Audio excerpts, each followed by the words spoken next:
Génération FM.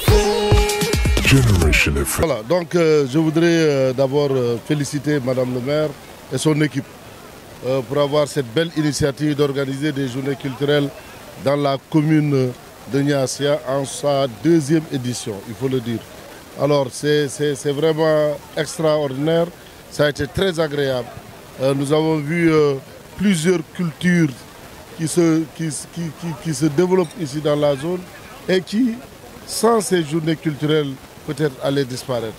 Je veux pour preuve une danse que nous avons montrée ici, qui est revenue pendant la codification de la langue bayotte. Autrement dit, si ce n'était pas l'occasion, on aurait vraiment perdu cette danse et qui est très symbolique. Parce que la danse en pays Diola, elle est expressive, elle signifie beaucoup de choses, de la bravoure à la solidarité. Donc imaginez que cette danse-là se perde, que la culture bazérée, que la culture bayotte se perde, que la langue bayotte se perde. Quelle catastrophe!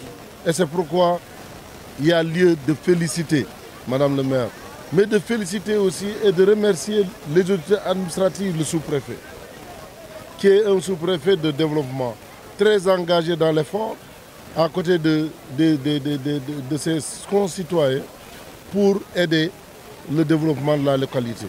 Il a bien cité certaines réalisations de l'État central, accompagnées par Madame le maire, notamment le solaire, les lampes solaires, qui éclairent aujourd'hui beaucoup de villages, et aujourd'hui aussi dans un autre domaine, l'électrification rurale, avec 8 villages qui sont en cours d'électrification. Sans compter la stabilité, la solidarité qui existe entre les communautés de la même commune.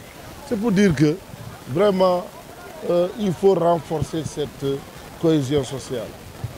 De cette cohésion sociale naît la stabilité. C'est ce que les autorités politiques, Madame le maire, les autorités locales ont compris pour aujourd'hui initier ces journées culturelles qui sont des journées prétexte d'un brassage entre les peuples, entre les communautés. C'est la raison pour laquelle j'ai eu le message du docteur Ablaye Baldé. Le président Ablaye Baldé, directeur de la PIX, m'a chargé de dire à Madame le maire, de dire au sous-préfet tout son attachement à la commune de Niassia.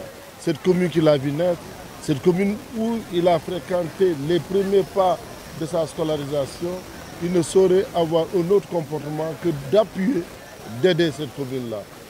Le sous-préfet l'a dit, il a aidé l'école avec des fournitures, il était récemment parrain de Erjan, il était encore dans les villages et dans toutes les activités de développement, il a mis la main à la poche.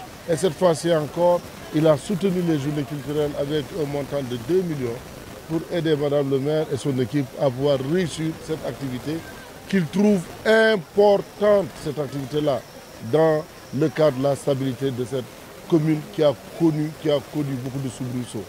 Alors, c'est pour dire que l'espoir est permis et que Dr Ablaye Baldé est prêt encore à continuer. Il ne le fait pas parce que d'abord il est invité, il le fait parce qu'il est membre de cette communauté.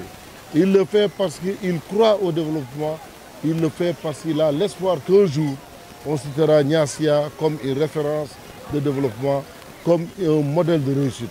Et ça, c'est ça sa conviction. Donc, félicitations aux uns et aux autres, félicitations à tous ceux qui sont venus. On m'a même dit qu'il y a un village sénégalais qui est de l'autre côté de la frontière de la Guinée, Kassou-Sénégal, et qui sont venus pour montrer que le Sénégal est un et indivisible. Voilà donc le message que je voudrais partager avec vous au nom du parrain Ablaye Baldé. Génération FM. Generation FM, the best radio. Génération FM.